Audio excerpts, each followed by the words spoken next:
We ended the last episode with building a differentiation between the giraffe and the jackal language.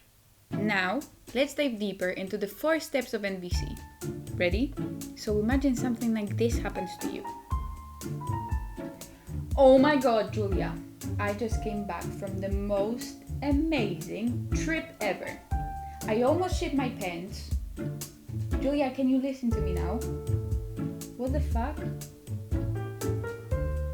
Woof. How could it go better? Let's go through the 4 steps of NVC. Observation, feelings, needs, and requests. When we observe a contact and feel that it affects our well-being, we define which specific behavior does it. Something possibly objective, and something that we can spot with our 5 senses. Being jackal, I'd immediately say that the second Julia ignored me. But was it right? No, I just have last 10 minutes to upload a really important document. To define what observation is, let's underline what observation is not. It's not an evaluation, and it's not a judgment. Observation is what the camera can capture. In this scene between me and me, what would be the observation? Here, I could observe that she's on her phone. She said, please not now. The rest is interpretation or evaluation.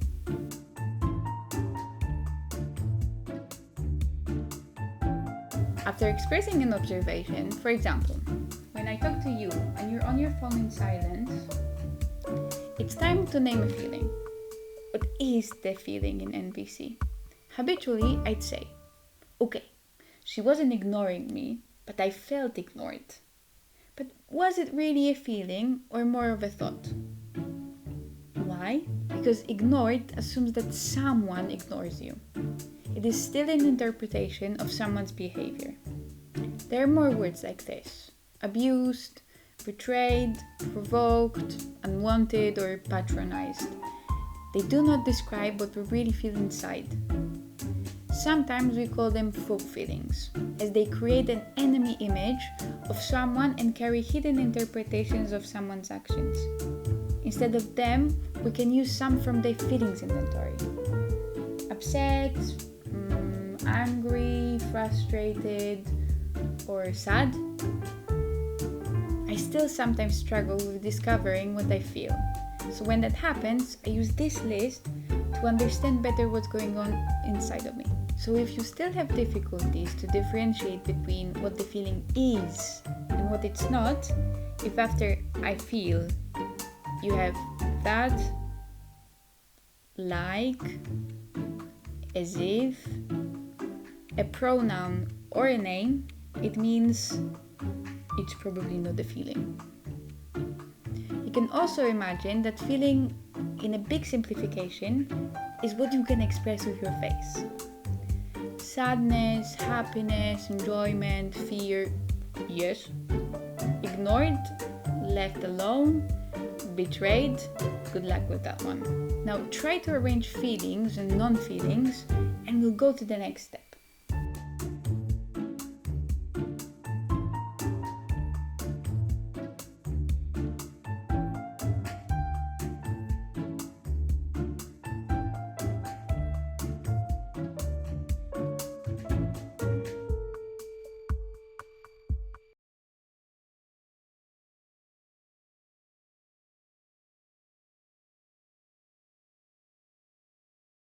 What is a need?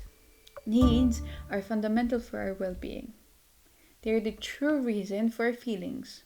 What other people do can trigger how we feel, but it's the unfulfilled needs that are the cause. Imagine you get a last-minute invitation for a party.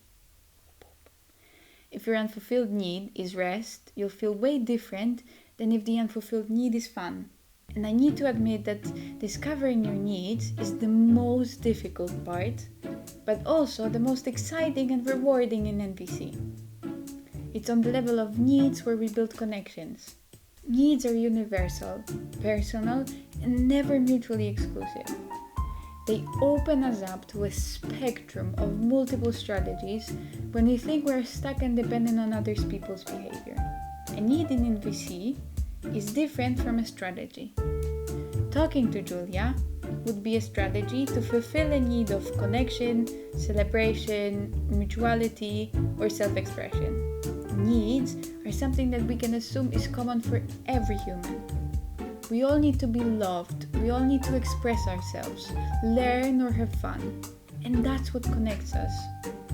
But not all of us need to talk with this one particular person or go to the zoo when feeling sad. Let's see if we understand what need is and what it's not.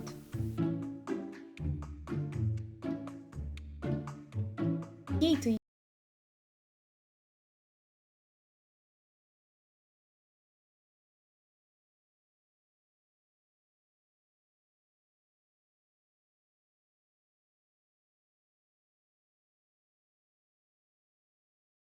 use it in practice is to change some puzzles in our heads.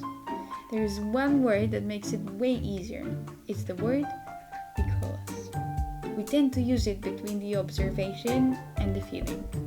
But what we want to do is to move it between feelings and needs. I feel sad because I have a need for understanding, or I feel lost because I need clarity. It makes us more connected with ourselves and we don't put blame on other people. So what is next? What if we expressed an observation that triggered a feeling caused by an unmet need?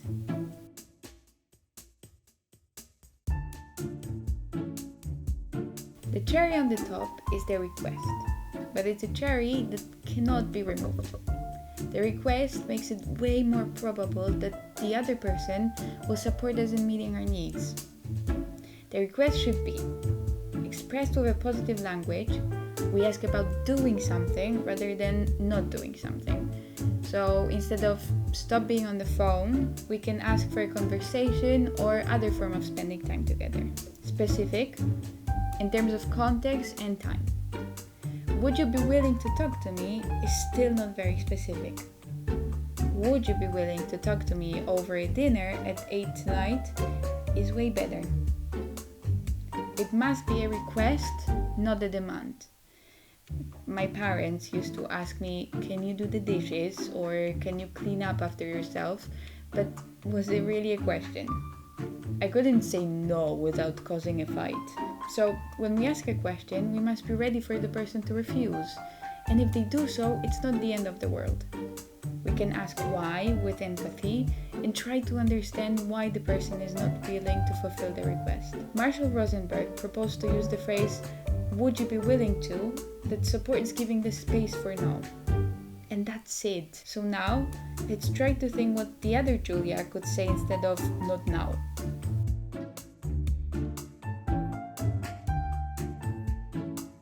One version could also look like this. Julia, I hear you talking to me and I feel very stressed, and being effective is very important to me because I have this 10 minutes to finish this document. Can we talk in 30 minutes, please? And I will listen to what you have to say. Many times it may sound like a robot, but isn't it the same when you learn a new language?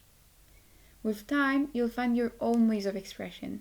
But if you will have the understanding of what is a feeling, need, observation, and request, that uncomfortable feelings are caused by unfulfilled needs, not someone's actions, and where to place the word because, you will be able to communicate more peacefully.